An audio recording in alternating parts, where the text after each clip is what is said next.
The Dorkening and all affiliated shows are not intended for anyone under the age of 18. The following may contain discussions or scenes that have adult situations, graphic violence, nudity, strong sexual content, and graphic language. This show is intended for mature audiences only. Viewer discretion is advised. Everyone thinks because you're a zombie, you don't know good coffee. Well, they're wrong. We have very active lifestyles. It's not all wandering the countryside aimlessly or scaring passing motorists. And we all love a good cup of joe. And there's only one brew that gets my seal of approval. Deadly Grounds coffee is my guilty pleasure. Bold, robust, delicious. It's coffee that can wake the dead. With over a dozen different roasts and flavors, Deadly Grounds can satisfy the most finicky of coffee addicts. The aroma is so intoxicating. It brings all of my neighbors out of the woodwork. Deadly Grounds coffee. Coffee to die for and zombie approved. It's good to get a little deadly.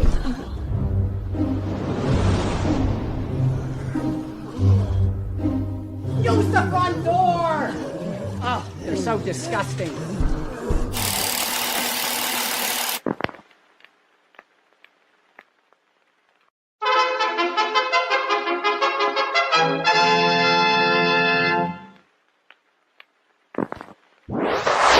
Persons under 18 will not be admitted.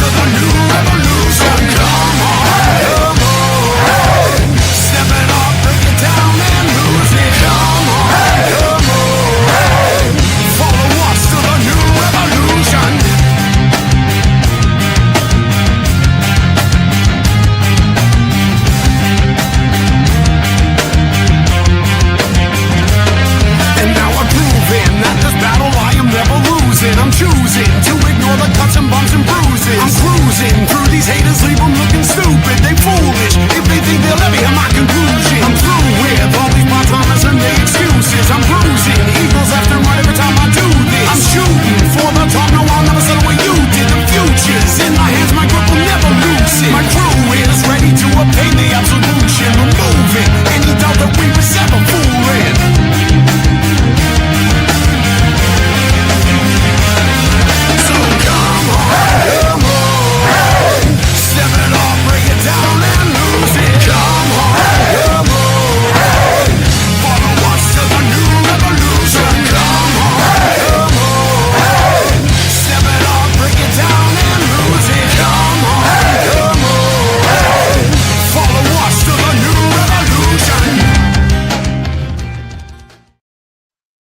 What's happening, everybody?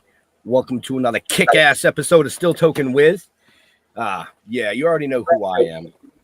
But before we dive into everybody else, I want to say we've been blessed over the years to have some legends, some icons, some legendary icons.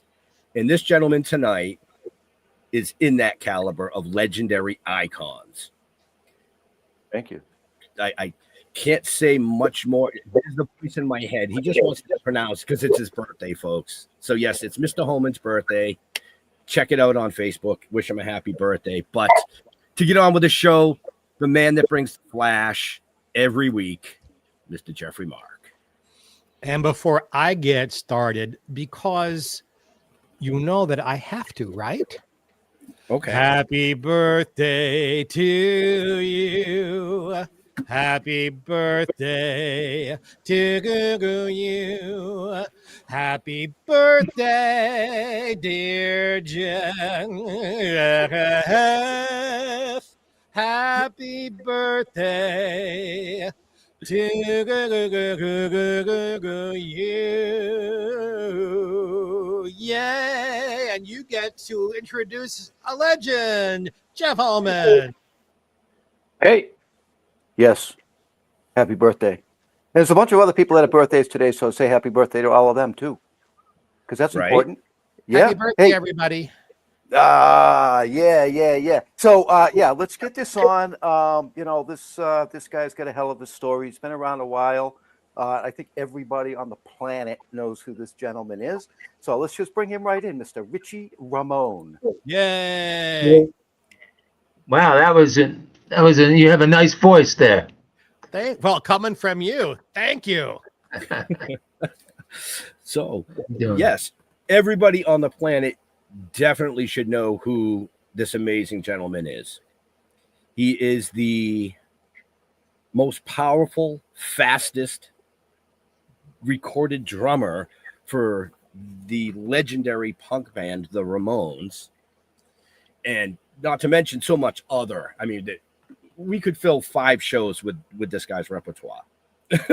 For real, But I do want to kick off the show by saying thank you to Howard Schimmel for setting this up for us this evening. Howie's a great friend and a great gentleman. And I want to mention to all our viewers and listeners right off the bat, because we know that most of you don't have very long attention spans like us. Richie is going to be appearing at Chilla Theater October 24th through the 26th in New Jersey. So you have time to get your tickets, get your asses down there, and meet this legendary icon. It's just that simple. There'll be other people there too, but you got to go see Richie. You got to pick up his book, his audio book, his merchandise. I mean, the dude is just wow. Yeah, there's a lot going on. That's a great convention. A lot of celebs and a lot of fun. 3 days of nonstop action. So, it's worth your time to get there. Absolutely. And Richie is one of those gentlemen that is always on time. We had this conversation backstage about musicians and rock stars always leaving the crowd waiting and waiting. And Richie said, "Oh, hell no. No, I am always on time." Yep. Then you people got to buy tickets and get down there because he's going to be there. Well, if you're always on time, does that mean you leave early? Wow. Yeah, you do leave. I mean, if you're driving and stuff, you have to leave a little early. The old excuse is, "Oh, there was traffic." That's like really ridiculous. Oh yeah, well, I got to be there at 5 p.m. So that's rush hour. You got to go early, and hang out till it's time. It means you're a pro, Richie, and I don't understand people in our business being anything less than that.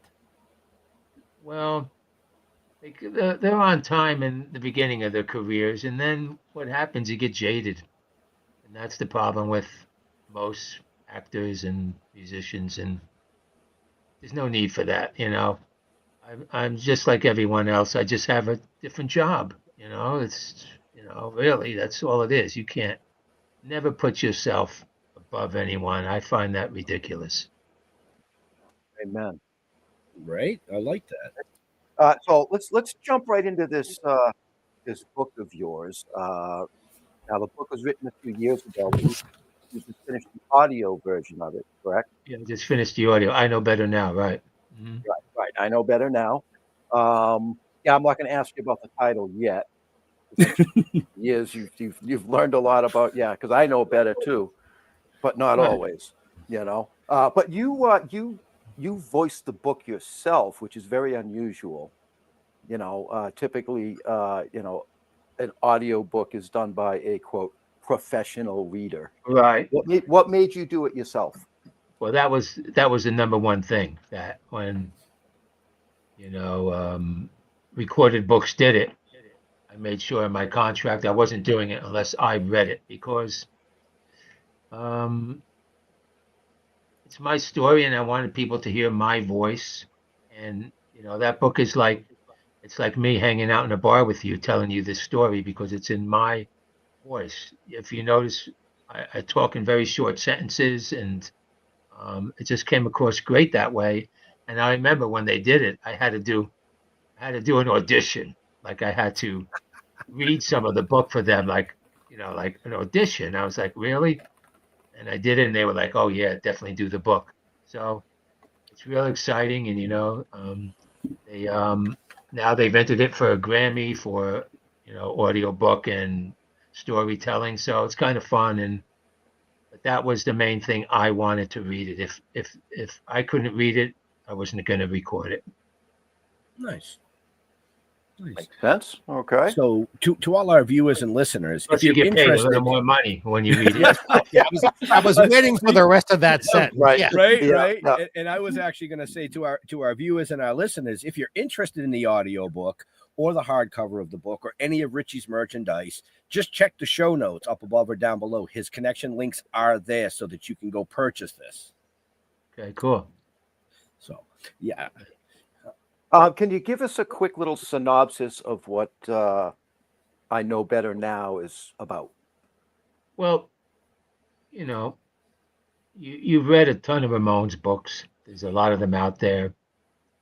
A lot of them have trash talking in them. This wasn't a trash talking. This is about a kid from New Jersey growing up and ending up in one of these most, famous bands in the world, So it's really my life story of how I grew up in, Passaic, New Jersey, and the things I went through and all the different bands I went through to finally make it into, a national act, and because I started very young. I was already drumming at, 7, 8 years old, I had my own private teacher and stuff like that. And it, tells the story of the hardships of trying to get there, and so really, it's really, it could be a mini movie about anyone who growing up and becomes in a band, and then it goes into my years in the band and after I left. So that's why it's my life before, during, and after the Ramones. But it really, the book I wanted to do because I was like the mystery Ramone. People really didn't know that much about me, I had my 4 years and 10 months in the band and then disappeared or whatever happened, during that time. And so this explained all of that and why I left and all that kind of good stuff that people always wondered about. Okay. So it answers a lot of questions that a lot of people had that they just didn't know. And, you got to tell your story, which I think is awesome. Yeah. Right. It was great. And, I didn't, when I was approached about doing it, I was like, nah, I don't want to do it yet. I want to wait, feel like I'm on my deathbed. And,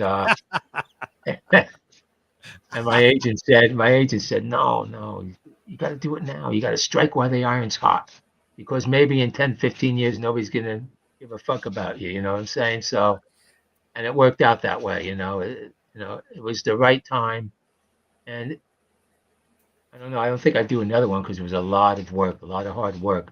Right. Peter Aaron, he was from the same neighborhood. He co-wrote it with me, I would tell him my stories and he'd put it together and write it, it was, because I didn't sit there typing it in myself, but to remember, getting the dates right and what year and when this was and what this show was very difficult. I had to rely on a lot of people from the past to really get it right because, I didn't want to, I didn't want to get things wrong and I didn't want to make stuff up. When you write this book, you can't omit things about your life because people will kind of read through that. Doing your life stories like running down the street naked. Took all my clothes off, and you got to know everything about my drug abuse and all the things that went on throughout those years. You don't omit stuff. If you're gonna do it right. And it worked out well. So I think it's a really good book. Maybe I will definitely second that because I did read a good part of the book after I got it from you, and I was blown away. I mean, thank you. It's definitely a good read for anybody that's a music fan, first of all, but Right. especially a Ramones fan. I'm going to say 10 to 15 years from now, people will still give a fuck about you because of everything that you are part of, not just the Ramones, just, everything that you've done in the caliber that you have done it in, so from being a drummer to a writer to a singer, you've encompass that, and then jumping from that to being an author, voicing the audiobook, and not recently, but more recently, an actor. Right. So yeah, I'm gonna say 10 to 15 years from now. I'm gonna say even 50 years from now, my grandkids will be sitting there talking to their kids, saying, "That band, the Ramones, holy shit! You got to hear this song." Yeah. Oh, that guy on the drums that's just breaking heads right and left. Oh, that's Richie Ramone. Yeah. The Ramones Right. will live in infamy. They'll go on forever. No doubt about that. Yeah. For many of us who managed to break through in the business, now Ramones and you, I mean, you're right at the top. But people think that those of us who have been in, especially those of us who have been in the business a long time, like we planned to become an icon or a legend or a superstar, whatever words people throw. But was there, there was for me, was there a moment where you said to yourself, holy crap, I'm that famous? Never. No, I never thought of it that way. I don't think of myself like that, as an icon or a legend or none of that stuff. It's just, I don't know. It's just not me, I'm just me. Perhaps that's why you're still a star. Well, Yeah, I don't know. I just find all that shallow. If people want to, I'm glad they, if they enjoy my work, and, like when I do my live shows on my own, which I still tour and stuff, it's about my audience. It's not really about me. It's about them. I want them to come, have a good time, and go home and say to their friends, man, you missed it, man. What you missed tonight, it was exceptional. It's about them to have a good time, not me. I'm there to entertain them, Your So, humbleness is inspiring. well, that's, Yes. I was going to say if that.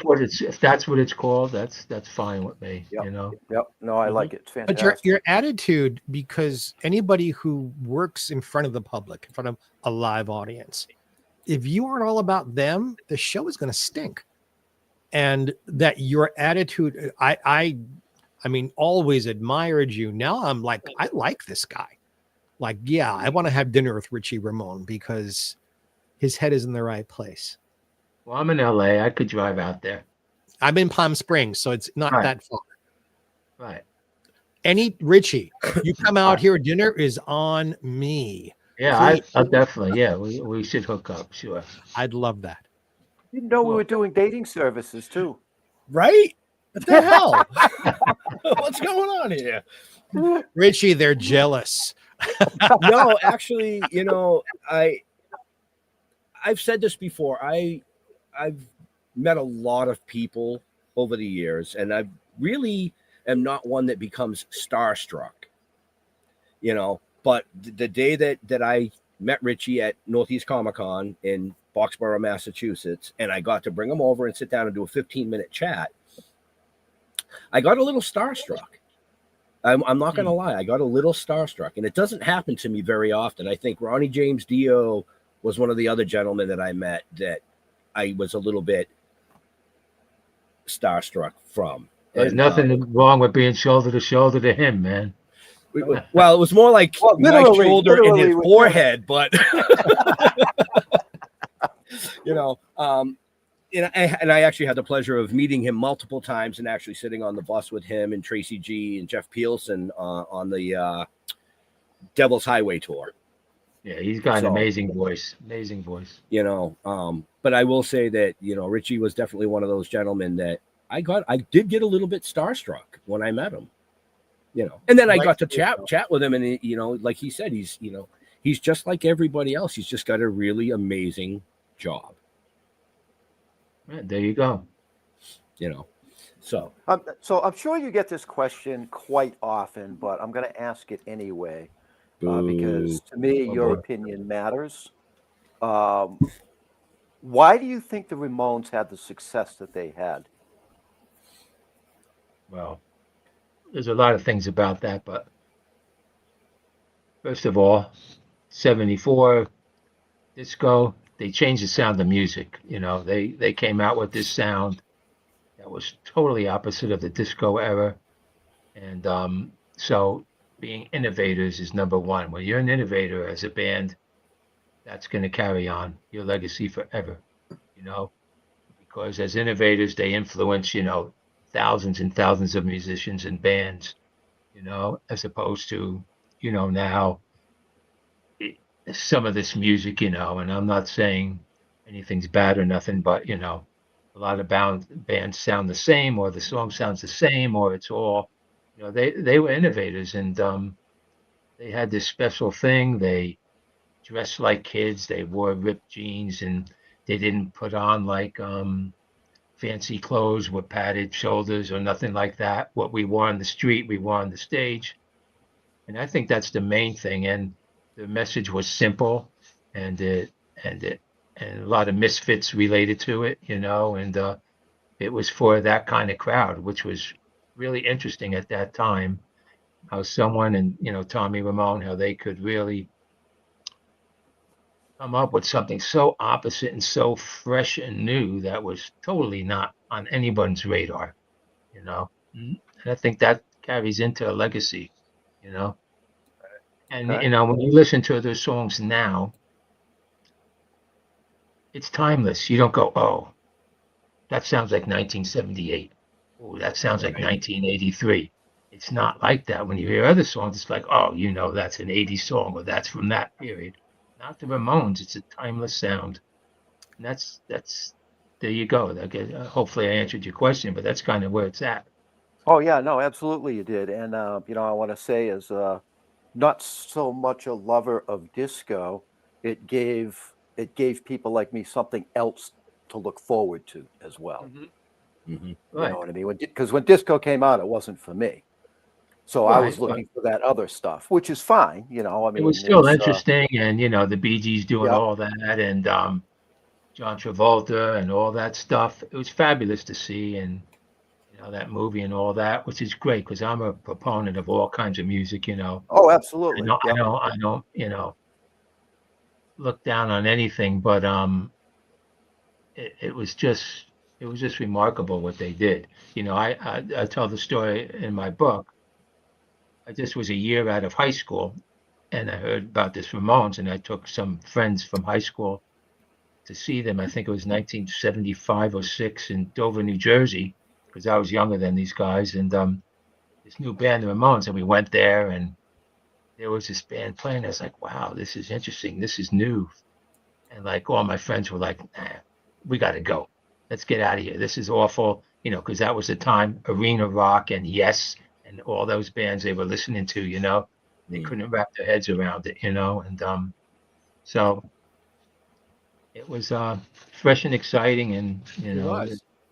just an amazing band, you know, and to be so fortunate to have that surname, you know, one of only a couple guys, you know.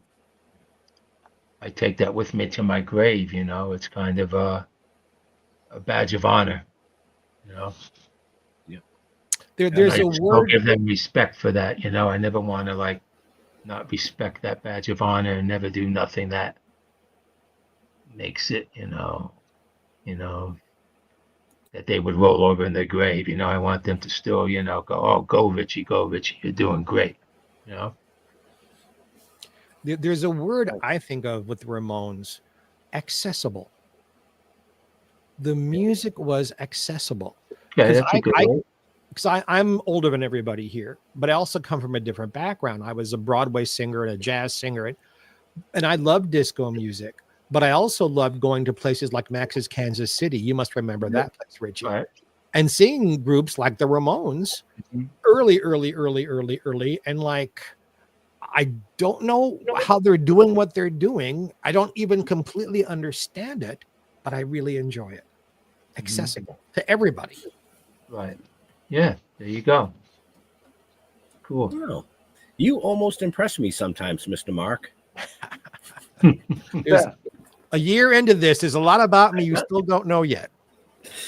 And a lot we probably don't want to. Nah.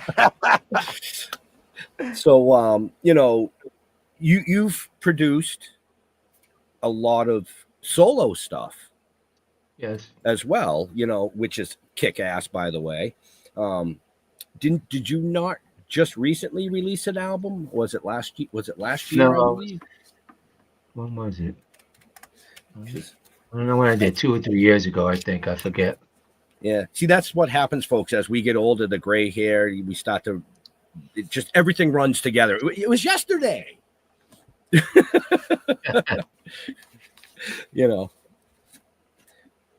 Boy, everybody got quiet. I've done on 3 me. solo albums. One in Right. 2013, and so. Is there a difference for you creatively between recording with a group where there's multiple people and multiple opinions, and when the project is just Richie's? Is there a big difference for you creatively there? Well, I don't know. I mean, I write the material, but, and then I have people come in and play it, in the studio. Not necessarily the band I tour with is playing on the album. Right. The last 2 albums, my bassist Claire Mistake, she played on the records, and a few other people, but I get more people involved. So I'm real close to the music, you know what I'm saying? So, but there's not much difference. But a touring band is a touring band, and a recording band. Recording is a little more technical than touring, it's a little more, you got to be a little more exact in the studio. So. Have you ever recorded the old-fashioned way where everyone was there together at one time? All the time. Okay. Yay. That's the way. Oh, that's the way that the pleases Ramones. me to hear That's it. the way the Ramones did it. That's the way I did it. We all play at the same time, and that's how you get the drum tracks. And so, when I was in the Ramones, when you listen to those records, those are all one take. John was like, he didn't want to waste money. So I had to make sure that I had it down the first time, because you barely got a second try at anything. So you wanted to make sure you did what you wanted to do on the first take. Like I would record an album in like 15, 16 songs in a day and a half, and I was done in the studio. And so yeah, we all record together, and when that basic drum track is done, then you go back in and fix little things, fix a bass line, fix some guitar parts like that. But you need to all record together to get that vibe going, I don't think, doing it one at a time doesn't really make sense. I agree The energy 100%. Yeah, the energy between everybody works. You're all in the room looking at each other. Whoa, yeah. Nice. So again, folks, I want to mention that Richie is making an appearance at Chiller Theater, October 24th through the 26th. Yeah. The Hilton Parsippany. In Parsippany, New Jersey. Yep. Get tickets, go see him, shake his hand. He's going to have all kinds of merchandise, I would assume. Oh, yeah. We have a lot of stuff and a lot of photos from different movies. And I have a couple albums and rare vinyl and stuff like that. So it doesn't get, around too much, so.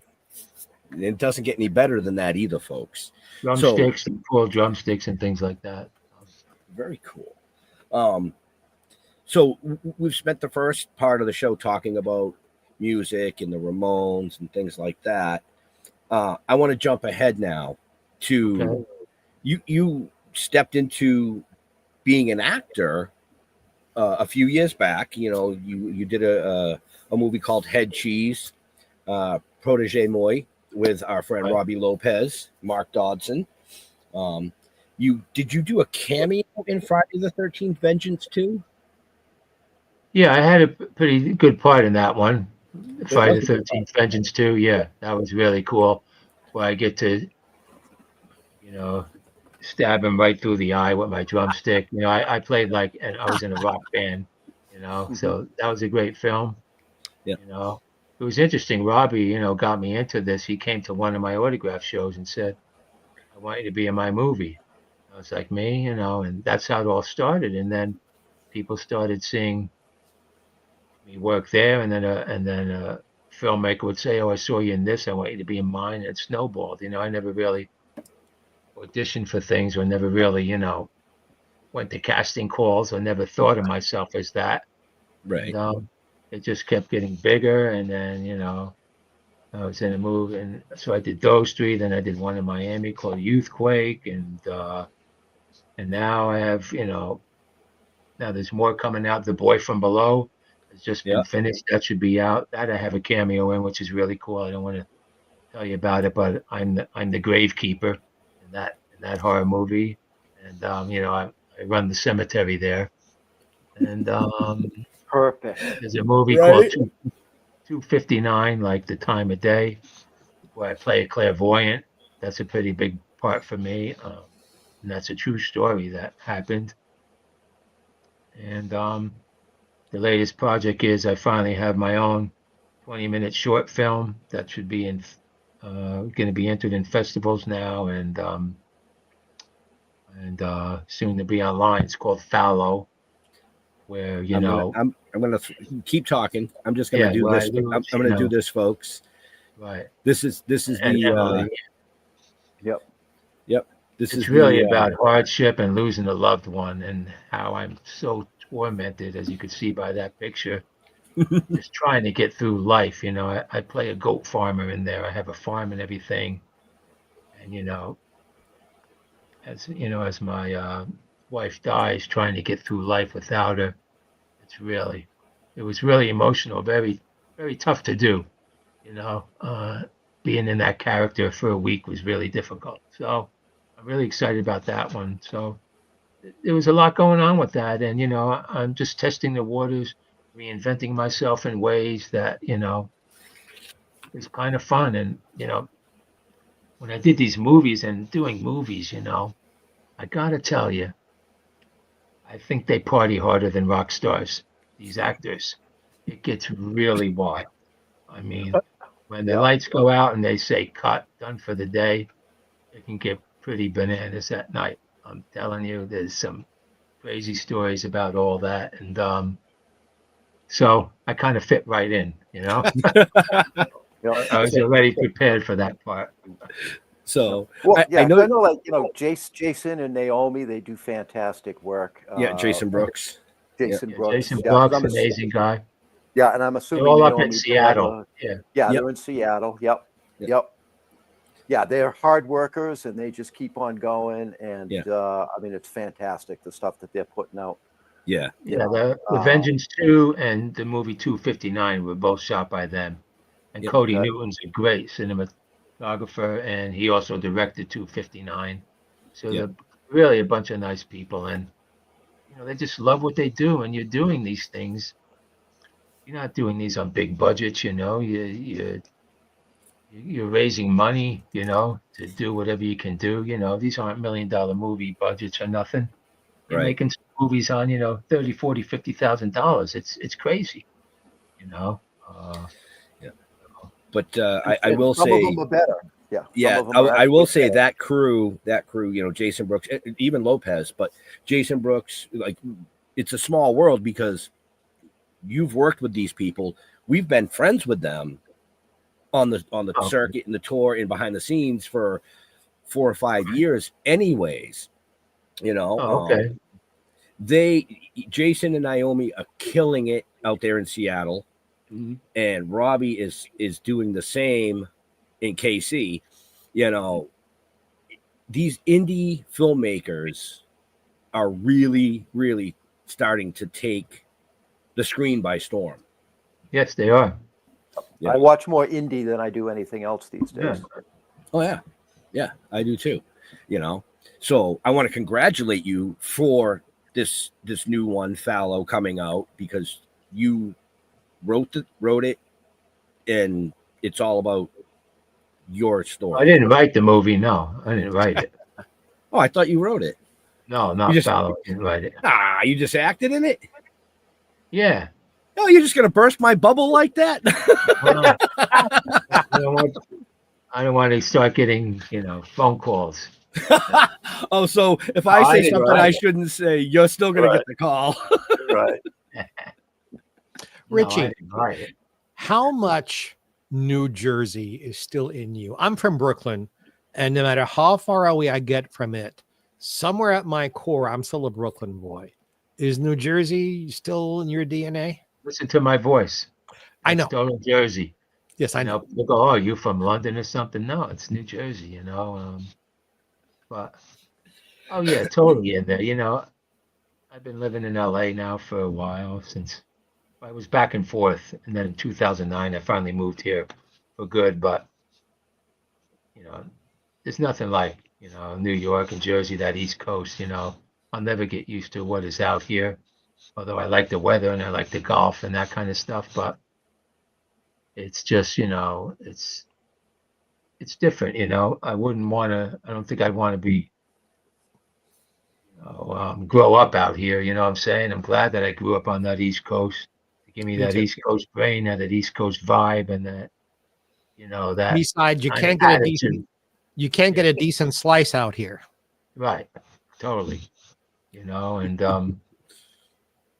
to just grow up with that kind of attitude, I think that really helped. So, but as you get older, you're not in the clubs all night long. You know what I'm saying? So now you can live out here and have a car, woo, stuff like that. as I opposed to felt the being- same way when I moved to LA. A car, ooh. Right. Mhm. So Hey, you yeah, spend but your youth. You yeah. spend your youth riding the tubes and the subways and the buses. A car is a big Yeah. deal. Mhm. Oh, I know. I just like the way you guys said it. Like you moved to California, LA. Woo, we got a car. Yeah, but now you can sit on the freeway for 17 hours just to go Right. 5 minutes. Well, you learn how to work. You learn how to work around those hours. Yeah. Luckily, you don't have a 9 to 5 job where you have to do that. So Right. okay. Another And thing I'd about rather- being on time, if I'd- I have to be somewhere at a certain time and I know there's traffic, you're going to leave early. So And I'd rather be sitting in my car listening to the Ramones than on the PATH there you train go. hanging Mhm. from a strap. Right. True that. Although that has its charm too. What you see there, but now, as a kid, it had its charm. How many Now times now we go to Walmart. Now how we many go to times Walmart. I fell asleep on that train so many times on the F train, end up in Bed-Stuy, oh my God, where am I? Like you wake up at the end of the train and you got to go all the way back. Yeah, Coney Island. Right. So, yep. Cool. See, I use the word accessible. You, Richie, you are accessible. Maybe that's part of your success. You're so 100%. You're so open. It's wonderful. I mean, when I do, even when, I'm touring South America, which is where our biggest fans are and everything. When the show's done, as soon as I'm done, I go out there to meet the kids and talk to them and go to the merch table and say hello and sign whatever they have. You could have all this merch and all they have money for is nothing. So you're signing the back of their tickets, hundreds of tickets, but I'll stay out there another hour talking to them, I mean, back in the day, in the 80s, I remember, Ramones, you would, as soon as the show's over, it was like, this is before, the internet and all that stuff. You'd hide after that. You'd sneak out the back door and leave, Now it's different, you need to be accessible and need to talk to everyone. And they really enjoy that, And you never I know who love- you're going to inspire too Right. by doing that. Oh, the stories you hear and the stories of how they say, oh, you changed my life and how you saved me and all these things. And, I don't think of it this way, but so many people look up to me, and I want to be responsible for that. I don't want to be an asshole to these kids and stuff. They really look up to me, and it's hard for me to grasp that in my heart. You know what I'm saying? Because I go back to the story like I'm just like everybody else, but they really do. Really. I mean, I've had people cry. Like when meeting me. It's like wow. So it's important to be, accessible, like you say. I like that word. I think I'm going to use that more often. Please, please. Oh, and I think that being that way, because you can literally change somebody's life by being a good guy and giving them that 5 minutes, or being a dick and not. Right. That Exactly. can seriously change a kid's life. Mm-hmm. And Exactly. I commend you for that. I mean, Right. I wish more would do that. When I you're was walking gonna say through an that. airport, if you're walking through an airport and somebody recognizes you, you don't just diss them off because they're a bother. You stop and you Right. say hello. Right. Exactly. Like down there, it's one place like, Argentina, Brazil, I get recognized. I could be in the airport. I remember Mhm. this woman coming over with her 2 children, crying, "Oh, you're Richie Ramone, oh my God," and I always have stuff to give them and sign, and like School of Rock, I did a lot of things in Chile and stuff like that with all these little kids, and I went from room to room and jammed with them. Oh, it was so excited, to see the joy on their faces was really touching. So you always have to remember that in the back of your head, that that people look up to you, and just remember that. And you're right. Don't be an asshole. Right, I right. don't I have that think in that me. too many people forget that without the fans, you don't exist. Right. Exactly. No, it's true. Also, I fully believe talent is a gift. And Richie, you are very gifted. But with a gift like that also comes another word I like, responsibility. To be Yeah. true to your talent, to be good to the fans, and to not be an asshole. Right. You're not given talent like that to be an asshole. And But, Richie, yeah. you and I could name about a half a dozen people in 3 seconds Right. who are jerks, who have Mhm. the big talent. And I've never understood why people are like that. The greatest thing about it is that's just me. So I don't have to think about being a good guy. It's just in me. Other people may have to, try hard to do that. It's just me. So, Yeah, if you have to try hard, there's something missing to begin with. Right. and people and kids they're smart. They're smarter than you think, and they can pick up on that if you're being a fake or being real, you know. So that's good. Well, thank you for all the compliments. Now. Well, obviously, we're all three of us fans, but also I admire you, the person. Right. Right. You know, a lot of people, like you said, would just be like, is this interview over yet? You're like, this is bullshit. I want to move on. And there's gentlemen like you that just enjoy the simple Right. things like us. And the cool thing about this movie Fallow, well, Jason Brooks, he had 2 of my songs in that movie, but Fallow is all my music, and there's Wonderful. like 5 songs in there, um, which is kind of cool too, being in this business, because sometimes you get to involve some of your own music as long as you're acting, and so everything gets in there. It's kind of interesting. So yeah, I'm really excited about that, but it takes a long time. You make these things, and it's like a year, 2 years before anybody gets to see it. It takes a long time to edit it, and you're like, Yeah. gee, what's going on? It's not like booking a show and playing it and you're done. So Well, no, that's what you do to fill the time while you're waiting for the movie. right. Mhm. Yeah, pretty much. So we know about your appearance at Chiller Theater Right. coming up October 24th through the 26th, folks. I'm going to keep saying it. This is just, until somebody realizes, oh, wait, shit, that's coming up. Let's go see him. Are you going back on tour? Not right now. Last year my drummer died, and it took me a while. Sorry It's to still hear that. taking me a while to get it going again, because mainly now I front the band, because Mhm. you can't sing and play the drums and be the front man from the drums, because it's always dark back there. Nobody sees you, in these clubs. It just doesn't make sense. Where's that coming from? So I mainly front, and it's very difficult to find drummers who can play like this kind of music, you know, and Right. so Yeah.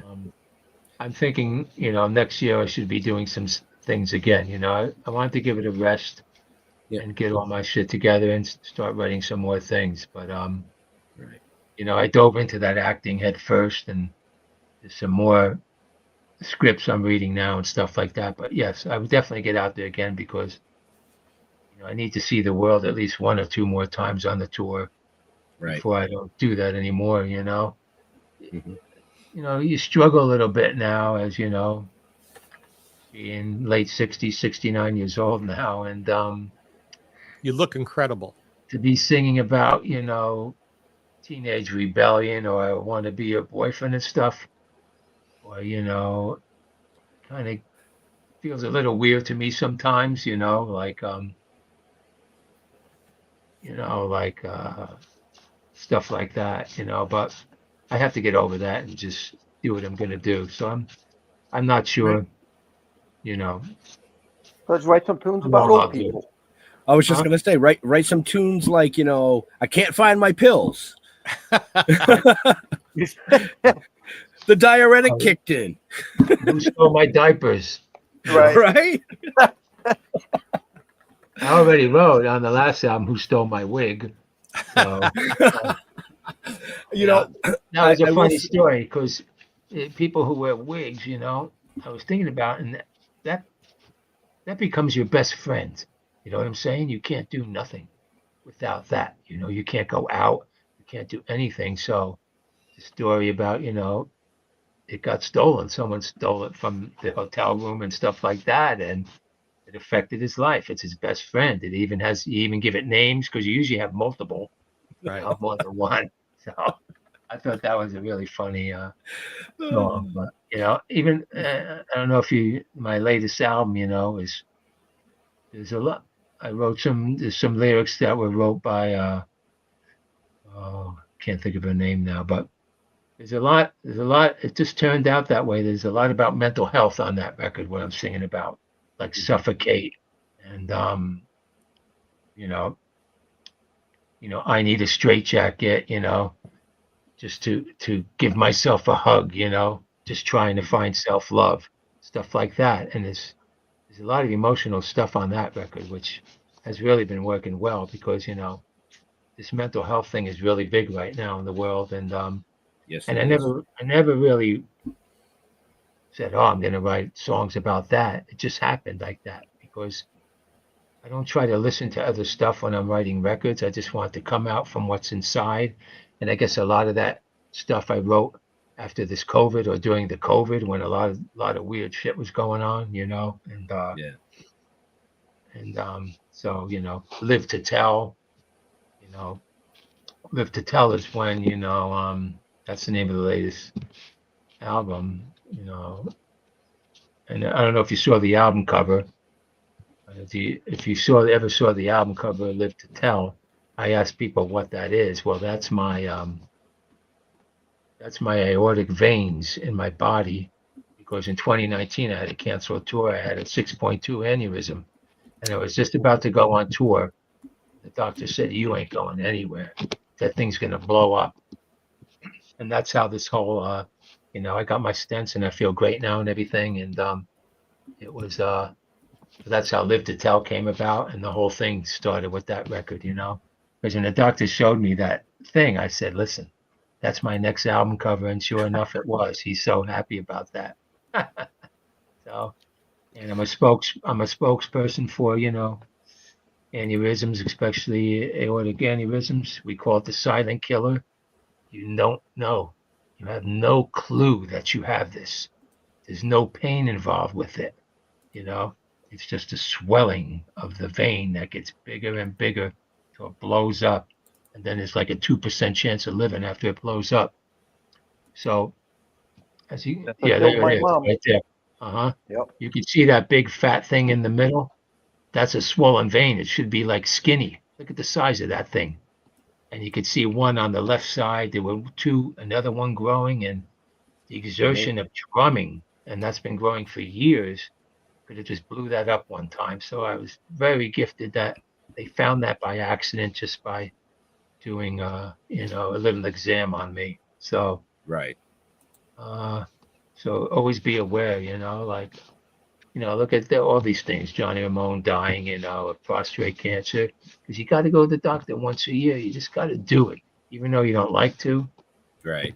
When you get to a certain age, you just got to get checked out just in case. So that's the silent killer. That's so many people die of that because they don't know. It doesn't make you sick. I had no idea I had that thing. It was giant. Right. Right. So, enough of that bad stuff. But Well, let's dovetail off of that. Life on the road under the best of circumstances, although it's very satisfying, is really, people don't know how hard it is. difficult. Are you doing anything as you're getting older to make life on the road a little easier for you? Like, what does a typical tour feel like on a given day? It's difficult because we're DIY. I'm not to the point where I have roadies or anything like that. Like in America, it's difficult because, well, I'll rent like a big SUV and I'll drive it during the day and drive the band members around. And then when I get to the hotel, they go to sound check and then I take a nap before the show. So you're driving a lot. In Europe and other places, you get a driver and stuff like that. But like when you go to Argentina, it's every day you're flying to a new city every night. Get up early in the morning, sleep a couple hours, go. It's really difficult. What am I doing to better that? I stay in better hotels. I don't, I gave up staying in like, Motel 6s and, promoters want to put you in the biggest dumps ever. It doesn't happen that way. I keep my eye on the ball, make sure the hotel is really good. I'm a Hilton guy now, so I get all this friends and family stuff. So I only stay in Hiltons, and I feel it's better.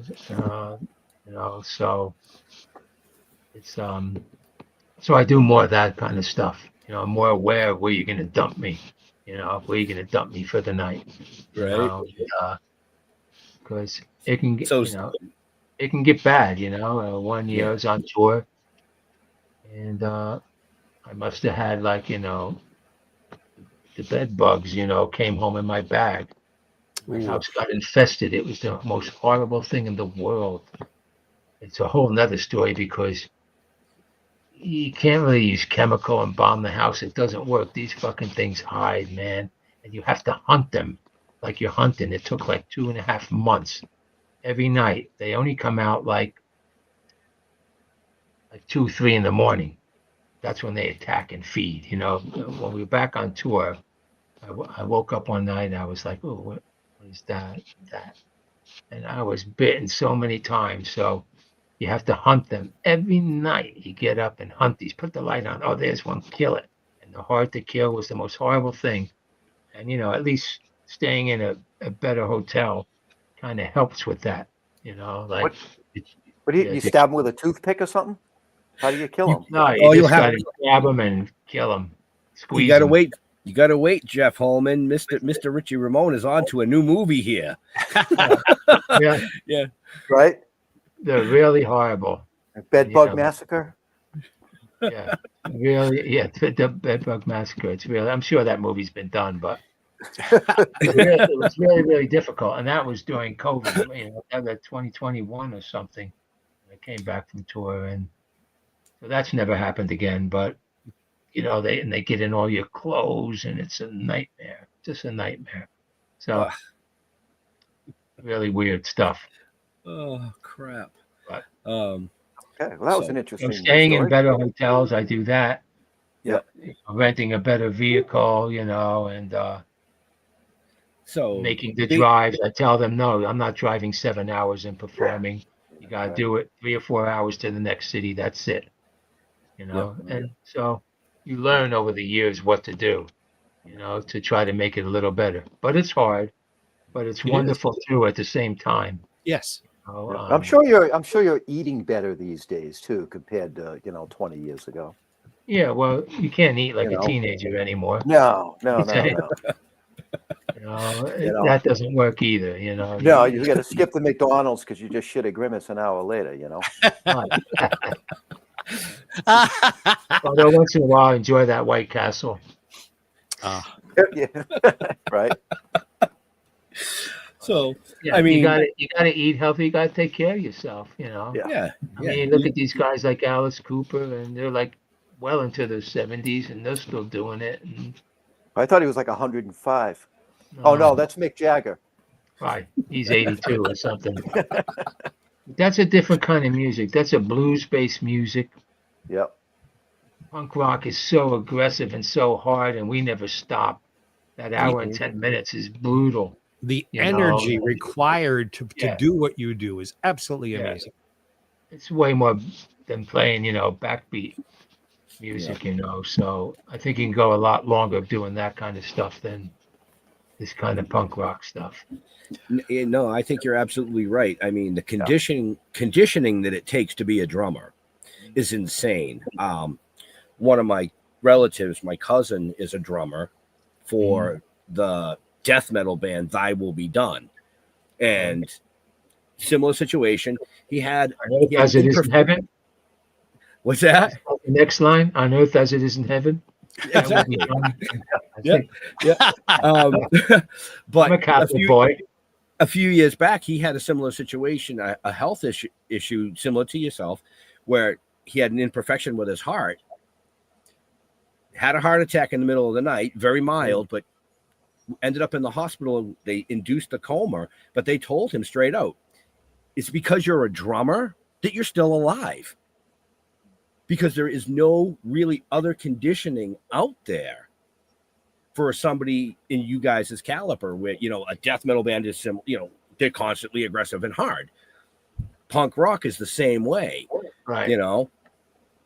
So if you were a drummer for Ned's backstore band over here and you only played once a week, odds are, right, the conditioning's, not you as can drum and you can drum and drink beer at the same time. You can't do that in this kind of music. Right. You have to have somebody pour it for you.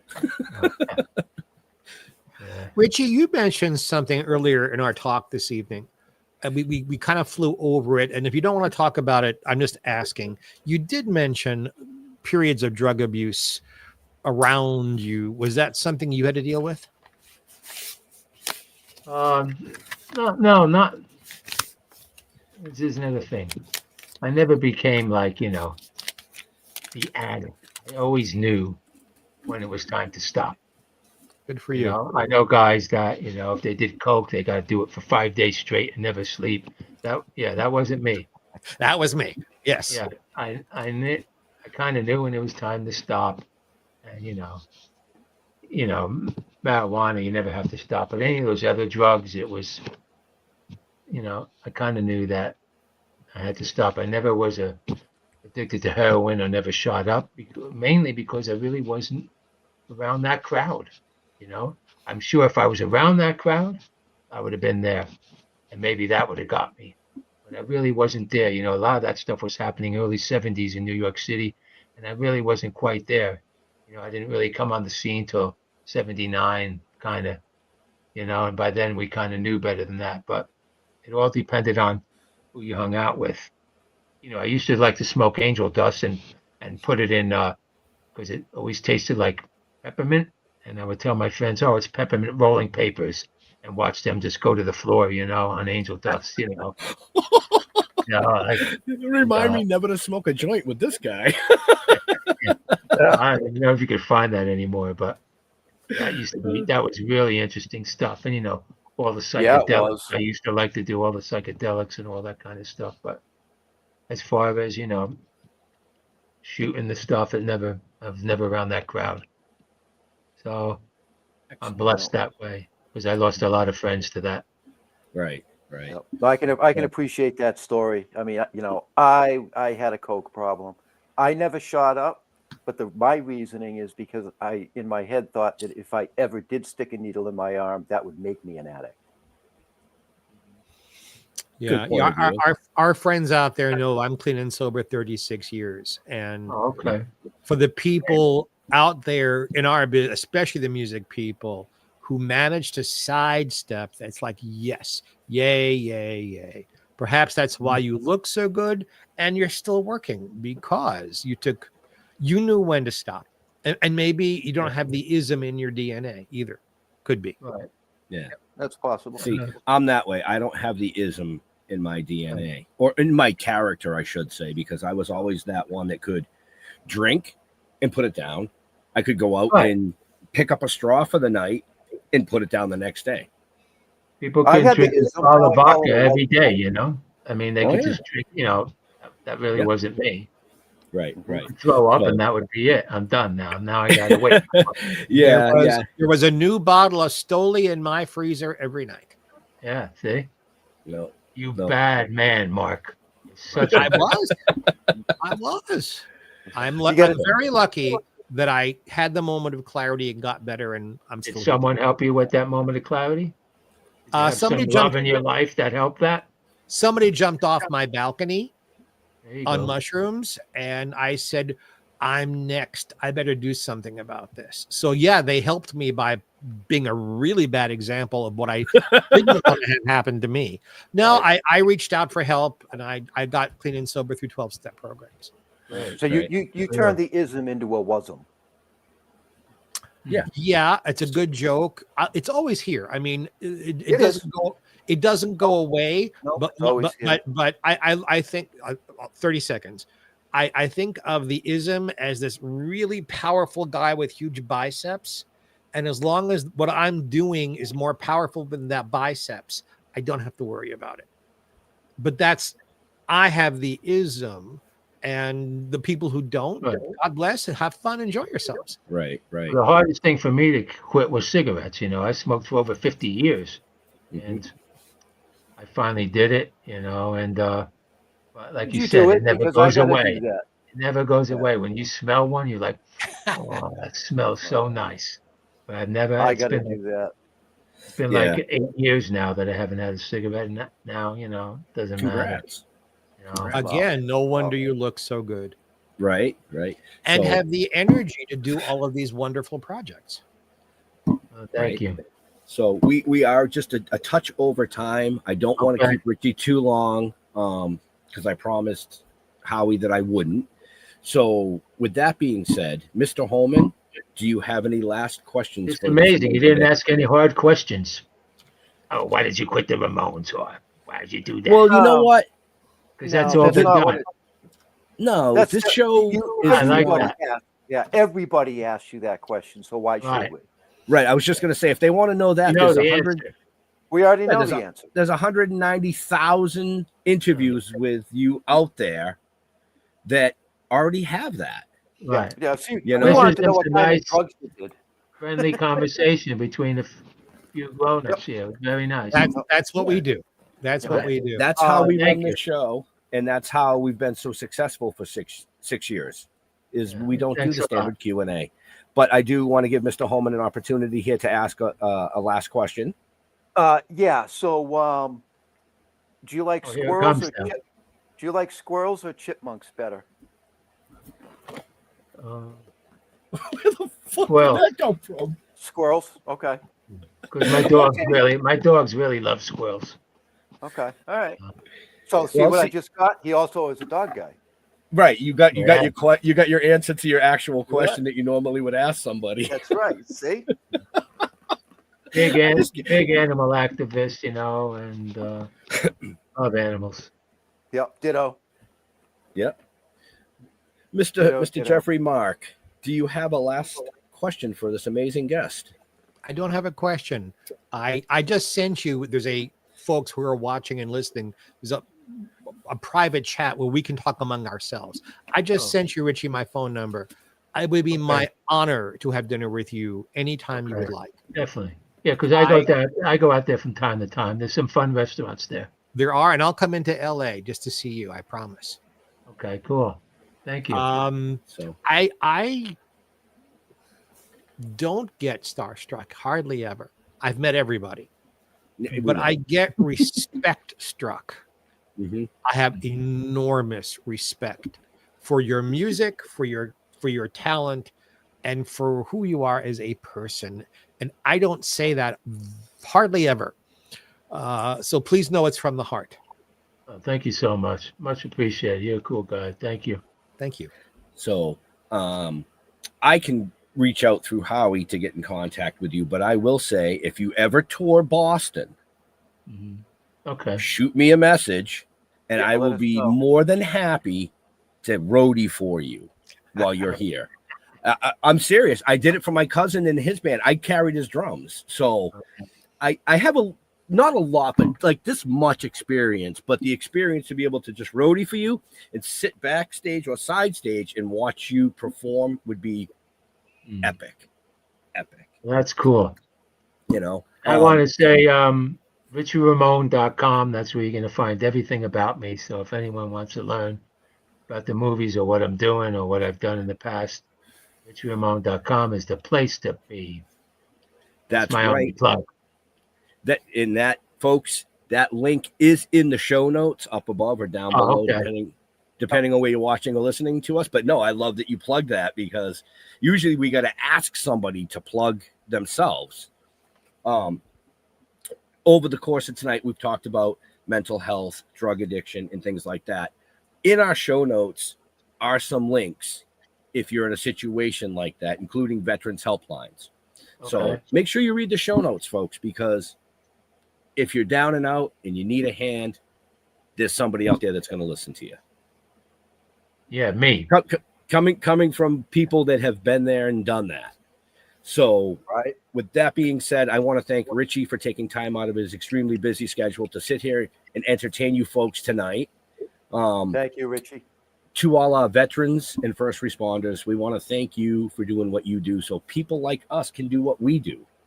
Stay safe. We'll see you next week. Oh, October 24th through the 26th, Chilla Theater, New Jersey. Get off your ass. Get off your couch. Get off whatever you're on, unless she's really pretty. Then you got 5 minutes. Then get off, get tickets, go down, see Richie and all the amazing guests that are going to be there. And with that, be safe. We'll see you next week. Thank you so much, guys. Thank you so much. You're welcome, Richie. Stay safe. All right. Bye now.